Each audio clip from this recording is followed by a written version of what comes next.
नमस्कार। अब सरकारी तंत्र शुरू हो गया है। प्रदर्शनकारी छात्रों के खिलाफ नैरेटिव बनाने का काम शुरू हो गया है। तरह तरह की कहानियां गढ़ी जाने लगी हैं या कहें कि निकाली जाने लगी हैं, और सबका लक्ष्य एक ही है कि जो प्रदर्शन करने वाले छात्र थे, ज़्यादातर तस्वीरें आई हैं 16, 17, 18 साल के बच्चे ही हैं या फिर लड़कियां हैं, जो तस्वीरें हम सोशल मीडिया पे देख रहे हैं। ठीक है, कुछ लोग रहे होंगे, मुझे नहीं पता, मेरी नज़र ज़्यादा उस पर नहीं गई है, या कुछ बुजुर्ग लोग हैं जो लहू लहुआन दिखाई दे रहे हैं। पर अब एक पूरा का पूरा सेटअप, वो लोग जो अभी तक सरकारी मेहरबानी की मलाई खा रहे थे, इस नैरेटिव का हिस्सा बन गए हैं। बड़ी संख्या में पुलिस की तरफ से अपने जवानों को बचाने के लिए नई नई थ्योरी आ रही हैं, नई नई बातें आ रही हैं, और इस बीच में इस आंदोलन की आग पूरे देश में फैल गई है और दुनिया के बड़े बड़े शहरों में इसके प्रदर्शन होने लगे हैं इसके समर्थन में। और इससे भी ज़्यादा भारत में देश के हर कोने में लोग सड़कों पर आए हैं बच्चों के ऊपर अत्याचार के खिलाफ। और यहीं से बात शुरू करेंगे हम और समझेंगे कि ये आंदोलन किस दिशा में जा रहा है और किस तरह से इस आंदोलन को बदनाम करने का कार्यक्रम शुरू हो गया है। मैं हूं गिरिजेश वशिष्ठ, आप देख रहे हैं नॉकिंग न्यूज़ का यूट्यूब चैनल।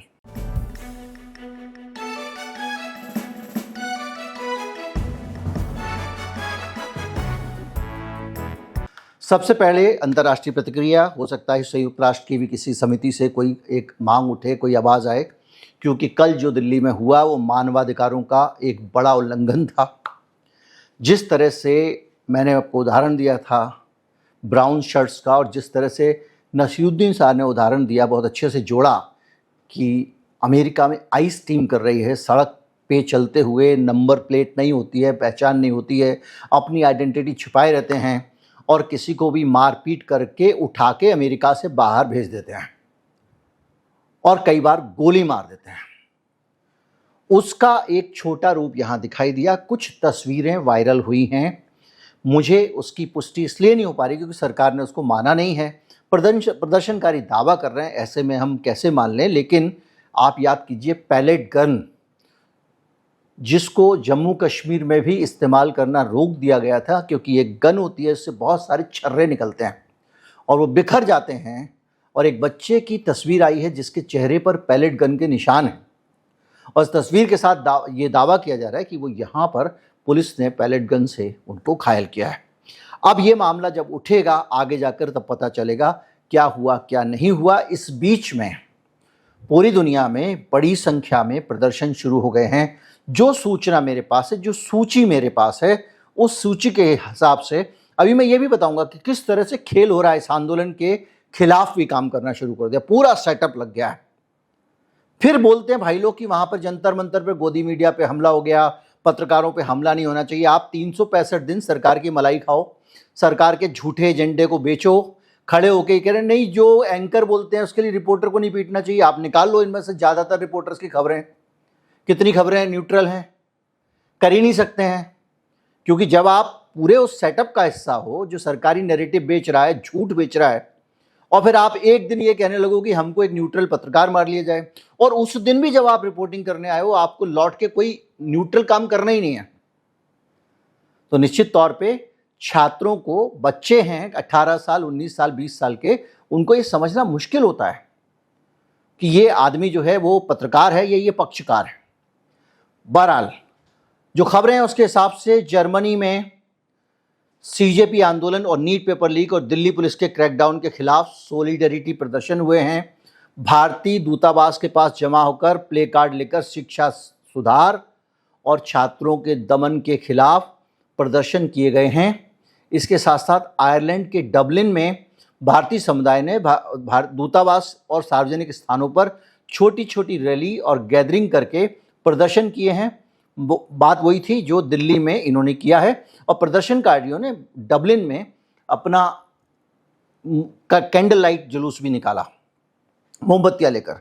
न्यूयॉर्क में भारतीय छात्रों ने ऑनलाइन ऑफलाइन इवेंट किए हैं। टाइम्स स्क्वायर पर भारतीय कॉन्सुलेट के आसपास सॉलिडिटी एक्शन रिपोर्ट हुए हैं, जहां उन्होंने एग्जाम सिस्टम की असफलता के बारे में बात कही है और भारतीयों ने सोशल मीडिया पर भारत के आंदोलन को एम्पलीफाई किया है, बढ़ाया है। इसके साथ साथ मैनचेस्टर, ग्लासगो और एडिनबर्ग, ये तीनों यूके के शहर हैं, यहाँ पर भी बड़ी संख्या में लोगों ने मार्च किया और गैदरिंग हुई, प्रदर्शन हुए। एजुकेशन रिफॉर्म, पेपर लीक वगैरह की जो भी बातें हुई, और ब्रिटेन में जो लंदन में भारतीय दूतावास है उसके खिलाफ भी लोगों ने प्रदर्शन किया। यानी ये सिंबॉलिक ही सही लेकिन बड़े प्रदर्शन थे जो हुए हैं। भारत में जो प्रदर्शन हुए उनके बारे में मैं आपको बता दूं। शिमला, हिमाचल प्रदेश में लेफ्ट संगठनों ने C2SFI वगैरह ने मार्च निकाला है। लखनऊ में सॉलिडेरिटी मार्च हुए हैं। पणजी में गोवा कैंडल लाइट मार्च हुई है, गोवा में पणजी, और रैली निकाली गई है। विजयवाड़ा आंध्र प्रदेश में रैली निकली है। बेंगलुरु कर्नाटक में प्रदर्शन हुए हैं और कैंडल लाइट जुलूस निकाले गए हैं। तिरुवनंतपुरम केरल में प्रोटेस्ट हुए हैं। चेन्नई तमिलनाडु में रैली निकाली गई है। रांची के झारखंड में सॉलिडेरिटी प्रोटेस्ट हुए हैं। ईटानगर अरुणाचल प्रदेश में प्रोटेस्ट हुए हैं। पुणे महाराष्ट्र में CLP रैली और ट्रिब्यूट टू अफेक्टेड स्टूडेंट्स, ये कार्यक्रम आयोजित किया गया है महाराष्ट्र के पुणे में। नागपुर में प्रदर्शन हुए, आपको पता है RSS के कार्यालय के बाहर प्रदर्शन हुए थे। कोच्चि केरल, अहमदाबाद गुजरात, कोलकाता वेस्ट बंगाल, इंदौर मध्य प्रदेश में मास रैली निकली है। लेह के लद्दाख में स्टूडेंट एंगर सामने आई है, उनका गुस्सा सामने आया है। और चंडीगढ़ में राजनीतिक दलों ने प्रदर्शन किया है और हैदराबाद में रैली निकाली गई है। उत्तराखंड के रुड़की में बहुत सारी चेतावनी दी थी प्रशासन ने, उसके बावजूद रैलियां निकली हैं। वहाँ के मुख्यमंत्री का आपको अंदाजा पता है। और केरल के त्रिशूल में भी बड़े स्तर पे छात्रों ने आंदोलन किया, यानी देश भर में इस आंदोलन की आग फैल गई है। जब ये आग फैलती है तो इस सरकार के पास में अब दो रास्ते हैं। एक तरफ वो ठंडा काम कर रही है, मतलब जो नरम दल लेके चल रही है, दूसरी तरफ वो इस आंदोलन को ही बदनाम करने पे लग गई है। और ये सबसे चिंताजनक पहलू है। चिंताजनक पहलू क्यों है इसको समझिए। सोनम वांगचुक के साथ बातचीत करने के लिए सरकार पहुंच रही है और उनको अप्रोच कर रही है। वो सोनम वांगचुक जो अपनी मांगों को पहले ही डाइल्यूट कर चुके हैं काफ़ी हद तक, लेकिन उनसे बातचीत करके वो रास्ता निकालना चाहती है। ये एक अच्छी बात भी है क्योंकि उनके नेतृत्व में आंदोलन हुआ। इसके साथ साथ इन्हीं सोनम वांगचुक के साथ बातचीत करने के साथ साथ देश भर के छात्रों के खिलाफ मुकदमे दर्ज किए गए हैं, जिसको लेकर राहुल गांधी ने कल मार्च निकाला, आज प्रेस कॉन्फ्रेंस की। अखिलेश यादव ने भी गिरफ्तारी दी। राहुल गांधी की एक तस्वीर बहुत वायरल हो रही है जिसमें वो बहुत बुरी दशा में दिख रहे हैं, क्योंकि जहाँ उनको गिरफ्तार करके ले जाया गया था, वहाँ से छूटे हैं तो उनके पूरे कपड़े करीब करीब गंदे हैं बहुत ज़्यादा। एक पाँव में उन्होंने जूता पहना हुआ। तमाम सारी स्थितियाँ सामने आई हैं, तस्वीर में लगा दे रहा हूँ। तो ये सब होने के बाद एक तस्वीर आप देखेंगे वो ये बन रही है कि छात्रों के खिलाफ अत्याचार के खिलाफ एक पूरा देश एक है, पूरी दुनिया खड़ी हुई है और एमनेस्टी जैसी संस्थाएं भी दृढ़ता के साथ इसका विरोध कर रहे हैं। जब ये होता है, जब सरकार को दिखता है कि मैं आईना देख के डरती हूं, तो सरकार एक तरफ तो मैंने आपको बताया कि कॉकरोच जनता पार्टी के नेताओं को मनाने में लग रही है, उनसे बातचीत की बात कर रही है और उनको सद्बुद्धि भी आई है नेताओं को, जब उन्होंने कहा है कि या तो बातचीत होगी तो जंतर मंतर पे होगी वरना न्यूट्रल जगह पे होगी। जो पहले बेवकूफ़ी में मिलने चले गए थे नड्डा के घर पे, अब उसको ख़त्म कर दिया गया है। तो नड्डा अब अप्रोच कर रहे हैं इनके साथ में कि भैया आंदोलन ख़त्म कर दो वगैरह वगैरह। लेकिन सबसे बड़ी जिम्मेदारी इस लीडरशिप के सामने ये है कि भाई अब इतने बड़े लेवल पे ले गए हो, बच्चों का ये हाल हो गया है, तो आंदोलन अगर तुमने कमज़ोर किया, अगर मांगों पे हिले जैसा अस्पताल से हिल गए थे अनशन को लेकर, तो देश माफ नहीं करेगा, चाहे वो दीप के हों या सोनम वांगचुक हों। अब हम सरकार के सेटअप पे आते हैं कि जो बच्चियां जिनको पीटा गया, एक इंस्पेक्टर का फोटो आया है, लोगों ने उसको पहचान लिया, जो बच्ची के साथ बहुत घटिया तरीके से पेश आ रहा था, एक निर्भया कांड की तरह डंडा जो है उसने। इसके साथ साथ एक और तस्वीर, बहुत सारी तस्वीरें आई हैं जिनमें से एक तस्वीर और थी, एक गुंडा टाइप का आदमी था, सफ़ेद शर्ट में बैठा हुआ था, वो उठ के पीटने लगता था छात्रों को। उसकी भी पहचान की बात कही जा रही है कि वो पुलिस का आदमी था, हालांकि अभी पूरी तरह से चेहरा नहीं मिल रहा है। हो सकता है कि वो कोई और हो, उसको पुलिस दिखाने की कोशिश हो रही हो, इस पर विवाद चल रहा है। लेकिन असल खेल शुरू हुआ ऐसे। मैं आपको क्राइम की जो खबरें होती हैं कि 4 चोर पकड़े गए, 4 गुंडे पकड़े गए, ये हो गया, वो हो गया, या पुलिस कभी कभी खबरें प्लांट कराती है, रिपोर्टर को बताती है, अंदर से कुछ खबरें देती है, फिर रिपोर्टर छाप देता है, और वो बहुत तरह की बातें होती हैं, उनकी अपनी राजनीति भी होती है उस तरह से। तो जो क्राइम की बीट है, जो लोग अपराध के संवाददाता होते हैं, दिल्ली जैसे शहर में क्राइम बीट के जो रिपोर्टर होते हैं, उनकी रोजी रोटी चलती है दिल्ली पुलिस से। अगर दिल्ली का एक प्रोटोकॉल भी है कि वहाँ डीसीपी से नीचे का आदमी आपको बताएगा नहीं कहाँ क्या हुआ है। तो जब मर्डर वगैरह हो जाता है या कभी कभी बलात्कार भी हो जाता है तो खबरें अखबारों में नहीं होती हैं, ना चैनलों पे होती हैं। क्यों? क्योंकि या तो वहाँ से पता लग जाए, जहाँ पे घटना हुई है वहाँ से पता लग जाए, या किसी जो वहाँ उनके लोकल रिपोर्टर्स होते हैं, छोटे रिपोर्टर ही ज़्यादा बड़ी खबर देते हैं, उनसे पता चल जाए तो बात अलग है। अन्यथा उनको भी खबर नहीं मिलती, क्योंकि उनको भी वहाँ लोकल डीसीपी से खबर लेनी पड़ती है। डीसीपी मतलब बाकी देश के हिस्सों में जैसे होता है पुलिस अधीक्षक, वैसे दिल्ली में होता है डिप्टी कमिश्नर ऑफ पुलिस, कप्तान, सब पे लागू हो जाएगा ये शब्द। तो जो कप्तान साहब होते हैं वही खबर दे सकते हैं, ये आधिकारिक केवल उनको ही अधिकार है, उनसे नीचे का अधिकारी किसी भी मीडिया को कोई खबर नहीं बता सकता।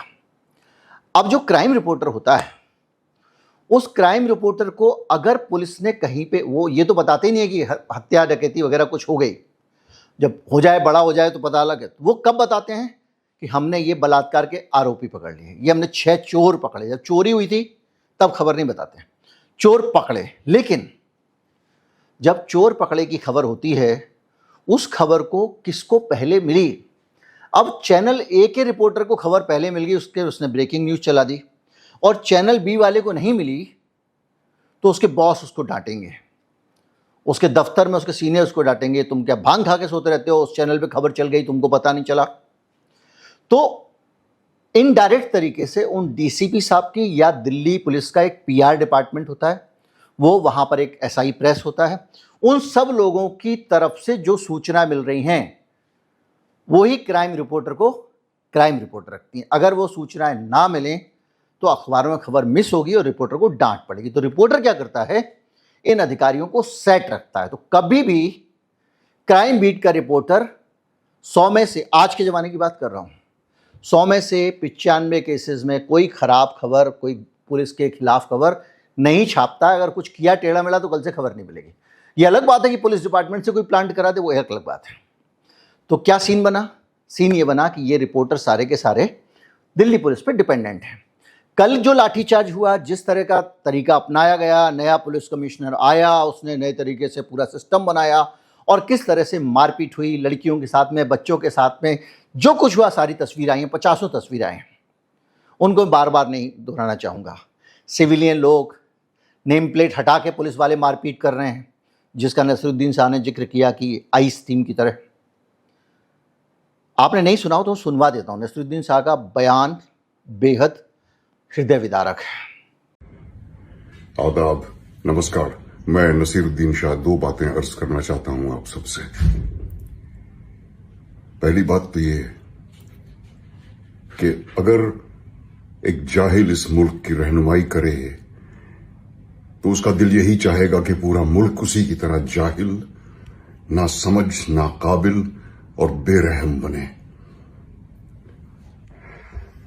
अभिनय के 2 अलग अलग कोर्स राष्ट्रीय नाट्य विद्यालय और पूना फिल्म इंस्टीट्यूट में पूरे करने के बावजूद मैंने अभिनय के बारे में सबसे ज्यादा जो सीखा है वो उन बच्चों से, उन तालिब इल्म से जिन्हें सिखाने की कोशिश मैंने की है। मेरी पूरी हमदर्दी उनके साथ है। मैं उन्हें हजार हर सांस के साथ दुआएं देता हूं और हर टीचर्स डे पर उन्हें सलाम करता हूं। इस वक्त मेरा दिल भी भरा हुआ है और मैं गुस्से से खौल भी रहा हूं ये देखकर कि हमारे इन बच्चों के साथ किस तरह जुल्म का बर्ताव किया जा रहा है उन गुंडों के हाथों, जो मुझे अमेरिका के आइस एजेंट्स की याद दिलाते हैं, मुंह पे नकाब लगाए हुए, हाथ में डंडा लिए हुए। कभी अपने बच्चों के बारे में भी सोचा करो और ये भी सोचो कि तुम्हारा अंजाम तुम्हें भी एक दिन मिलेगा जरूर। इन सब बच्चों से मैं कहना चाहता हूं कि हिम्मत ना हारें। बहुत से लोगों की हमदर्दी आपके साथ है, बहुत से लोग आपके साथ हैं। आप लड़ते रहें। मुझे हमारे मुल्क की युवा पीढ़ी से हमेशा उम्मीद रही है और अब वो उम्मीद और उजागर हो गई है। आप लोग अपनी लड़ाई लड़ते रहें, हम सब आपके साथ हैं। और इस मुल्क की हुकूमत को मैं सिर्फ इतना कहना चाहता हूं, सब याद रखा जाएगा। तो जब ये सब चीजें होती हैं तो किसके सिर पे आ रहा है? दिल्ली पुलिस की। अब दिल्ली पुलिस इसको काउंटर कर रही है। वो ये कह रही है कि हमने जो किया ना, ये गुंडे हैं, गलत लोग हैं, ये हमारे साथ कर रहे थे। तो कल तक जब हुआ, उसके बाद क्या हुआ? पुलिस की अधिकारी एक इंटरव्यू दे रही हैं बैठ के ललन टॉप को, हाथ में पट्टी बंधी हुई है। उनसे पूछा गया, वो जो रैपिड एक्शन फोर्स की चीफ हैं, कि भाई ये बताइए कि आपने जो है वो, देखिए मुझे भी चोट लगी है वगैरह वगैरह, और वो ये कह रही हैं कि आपने नेम प्लेट क्यों लगाई हुई थी? तो उनका जो वीडियो का हिस्सा आया उसमें ये वो बोल रही हैं कि गर्मी ज़्यादा थी, तो गर्मी से बचने के लिए नेम प्लेट हटा दी गई, बताइए आप। फिर उनसे और पूछा गया तो बोले साहब वो कभी कभी ना गिर जाती है तो कोई कोई आदमी अंदर रख लेता, तो उससे कहा ये तो सभी अंदर रखे हुए थे, तो कोई जवाब नहीं था। तो कुल मिला के ऐसी बहुत सारी हरकतें पुलिस ने की जो आप वीडियो में देख चुके हैं। अब इसके बाद में कहानी शुरू होती है। कहानी ये शुरू हुई कि जब सब कुछ हो गया तो पुलिस ने इनको लपेटना शुरू किया, और लपेटना ऐसे शुरू किया कि अब पुलिस ने एक नैरेटिव चलाया। एक डीसीपी साहब जो उस इलाके के हैं, उनका एक वीडियो आ गया, और क्राइम रिपोर्टर जितने भी हैं वो उस पर पोस्ट कर रहे हैं, उनका वीडियो लेके पोस्ट कर रहे हैं। निश्चित तौर पे अगर सब लोग एक ही खबर एक ही डीसीपी की एक ही तरीके से कह रहे हैं तो उस खबर का एक ओरिजिन भी एक होगा, एक ही जगह से वो उसका उद्गम स्थान होगा। तो साहब उस रिपोर्ट उसमें ज़्यादातर लोग कह रहे हैं कि भाई डीसीपी साहब जो हैं वो बड़े जो है भले आदमी हैं, ये तो बड़े खुशमिजाज हैं, देखिए बेचारे घायल हो गए, इनको चोट लग गई वगैरह वगैरह। दिल्ली पुलिस के एक जवान की घायल अवस्था में चेहरे पर उसके सूजन वूजन है, वो तस्वीर भी जारी की गई है। मान सकते हैं कि इतने बड़े आयोजन में, जिस आयोजन की कोई लीडरशिप नहीं थी, जिसको दिशा देने वाला उस वक्त कोई नहीं था, उसमें कुछ लोग गड़बड़ कर सकते हैं और कुछ गलत एलिमेंट भी घुस सकते हैं। कहीं से किसी और एलिमेंट उसमें घुसा दिए गए हों जो इस आंदोलन को पटरी से उतारने के लिए काम कर रहे हो, क्योंकि जब इतनी सारी साजिशें हो रही हैं तो ये साजिश भी मुमकिन है। एक वीडियो आया जिसमें कुछ यूट्यूबर्स ने बताया कि भाई ये ट्रक खड़ा हुआ है, इसके अंदर पत्थर खड़े हुए हैं, इसका यहाँ जंतर मंतर पे क्या काम है? ट्रक भर के पत्थर आए हुए हैं। हो सकता है कोई बिल्डिंग मटेरियल वाला रख के चला गया हो सकता है किसी को लगा हो कि यहाँ से धरना खत्म होगा तो इन पत्थरों से इमारत बनाऊंगा, इतने बड़े बड़े पत्थरों से। लेकिन वहां पे पहुंच गए थे पत्थर। अब मैं कहूंगा कि पत्थर फेंकने के लिए लाई थी पुलिस या छात्रों से फेंकवाने के लिए लाए गए थे, तो फिर ये ऐसी बात हो जाएगी जिसको साबित करना मुश्किल होगा।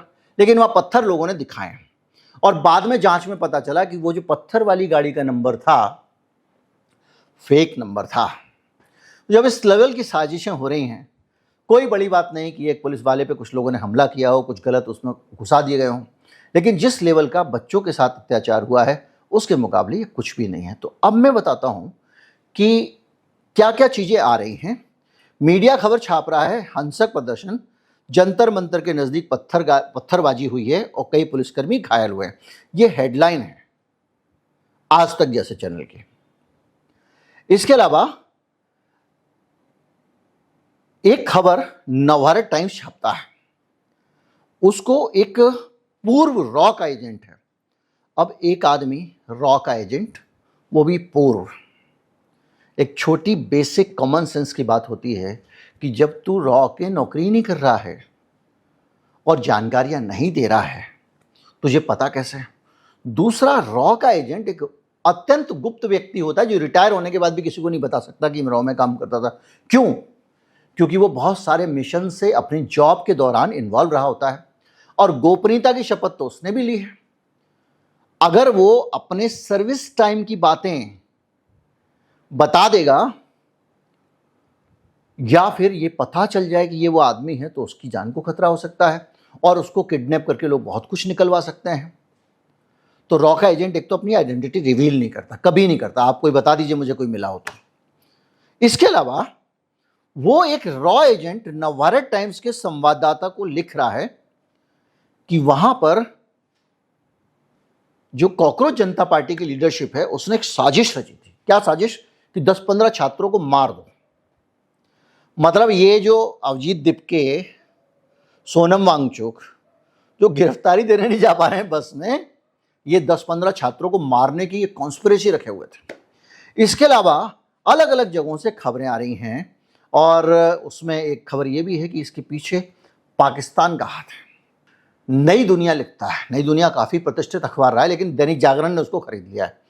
तो वो लिखता है सीपीआई प्रोटेस्ट का पाकिस्तान कनेक्शन, संसद मार्ग से पहले किसने तैयार की डिजिटल स्क्रिप्ट, विदेशी फंडिंग की जांच शुरू। यानी पाकिस्तान का कनेक्शन है इसमें, विदेशी फंडिंग की जांच हो रही है और ये जो बच्चे वहां घूम रहे थे ये विदेश से पैसा लेके घूम रहे थे। और ये सब बातें जब होती हैं ना तो ये लीडरशिप को भी डिफेम करने की कोशिश कर रही है। देखिए अब मैं फिर कहूँगा, लगातार मैं कह रहा हूँ इस बात को, आज फिर मुझे किसी ने, सुधी दर्शक ने फिर मेल किया, उन्होंने कहा था माइक छीन लिया गया था, हम कैसे भीड़ को कंट्रोल करते हैं।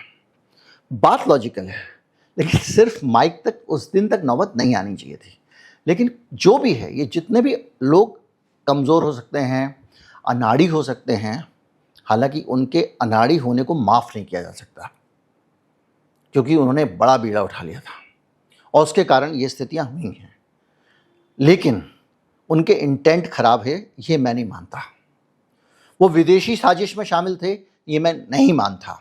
वो अपने ही 15 बच्चों को मरवा के पॉलिटिक्स करना चाहते थे, ये बकवास है, बकवास है, बकवास है। और टाइम्स ऑफ इंडिया के नवभारत टाइम्स जैसे प्रतिष्ठित अखबार को, जिसकी लंबे समय तक प्रतिष्ठा रही है, इस हेडलाइन को लगाने से पहले 10 बार विचार करना चाहिए था।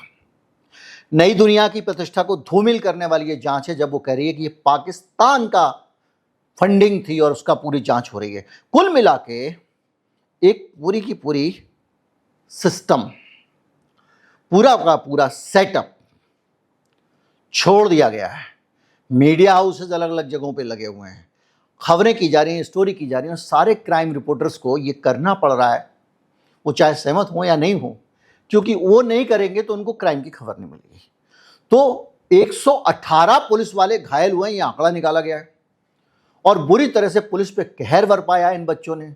पुलिस को मारा है, उनके सर तोड़ दिए, हाथ पैर तोड़ दिए, तबाही मचा दी, अराजकता मचाती है। ये एक छवि बना के लेकर लोग आए हैं।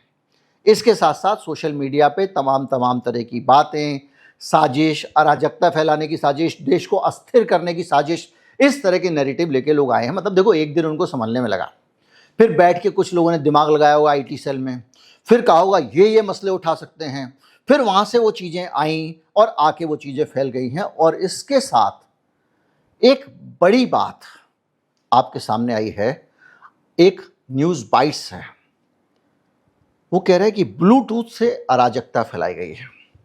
ये क्या करते हैं ये इस रिपोर्टर को खुद भी नहीं पता होगा। हांगकांग के आंदोलन में जब वहां नेटवर्क पे निगरानी थी, दूसरी चीजें थी, तो ब्लूटूथ का नेटवर्क वहां बच्चों ने बनाया था और वो आपस में पूरी नेटवर्किंग ही ब्लूटूथ से करते थे। इन्होंने उसको यहां जोड़ दिया, अब बोले उस पर जांच हो रही। कुल मिला के हर अखबार में, ज्यादातर अखबारों में, हर तो नहीं कहूंगा, लेकिन एक कॉन्स्पिरेसी थ्योरी प्लांट की जा रही है और उन सारी थ्योरीज का एक ही निचोड़ है और वो ये है कि ये साजिश थी, देश के खिलाफ साजिश। 5 जन ने लिखता है, 5 जन की, देखिए मैं आपको बोलूं, आप वैचारिक रूप से उससे सहमत हो ना हो, मैं भी नहीं हूं।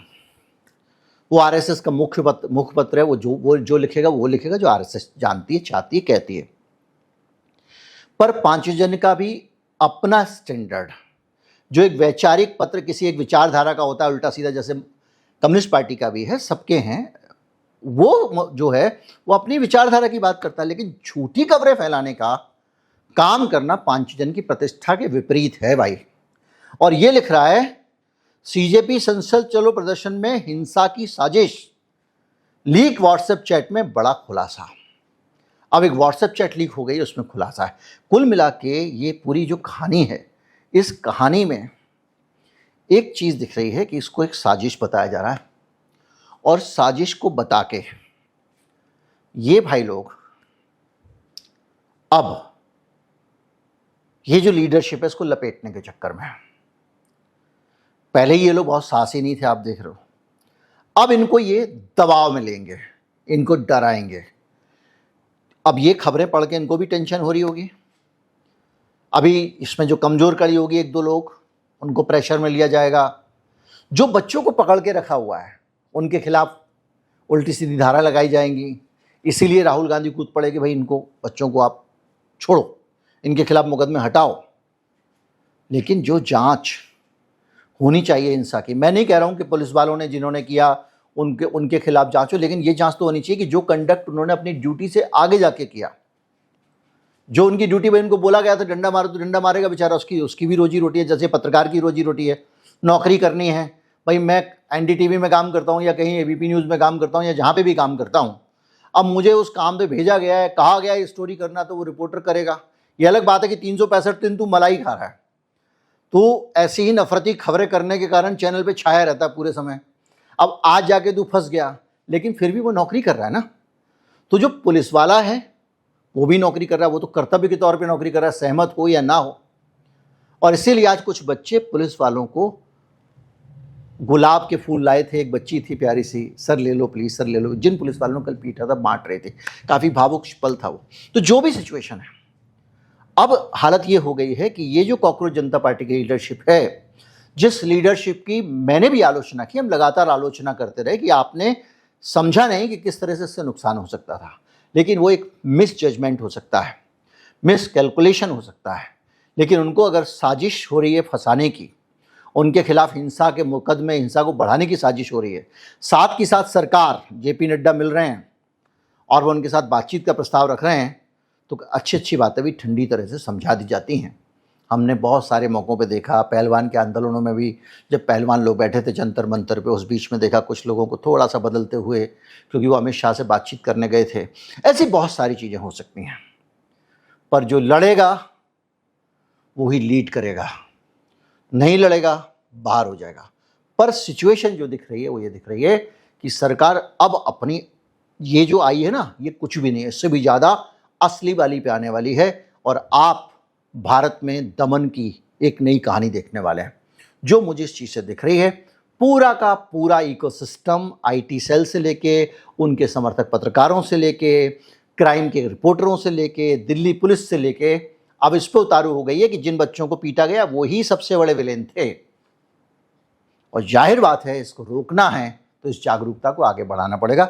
मेरा वीडियो फॉरवर्ड ना करें। आमतौर पे आपको लगता होगा कि मैं वीडियो शेयर, लाइक, सब्सक्राइब के लिए बोल रहा हूँ, मैं बहुत कम बोलता भी हूँ, पर लोगों तक ये बात जरूर पहुँचाएं कि इस तरह की हेडलाइन एक साथ आना, कोई कह रहा है कि पाकिस्तान की साजिश, कोई कह रहा है कुछ और साजिश, कोई कह रहा है व्हाट्सएप लीक से मालूम पड़ा, कोई कह रहा है रॉ के पूर्व एजेंट ने बताया,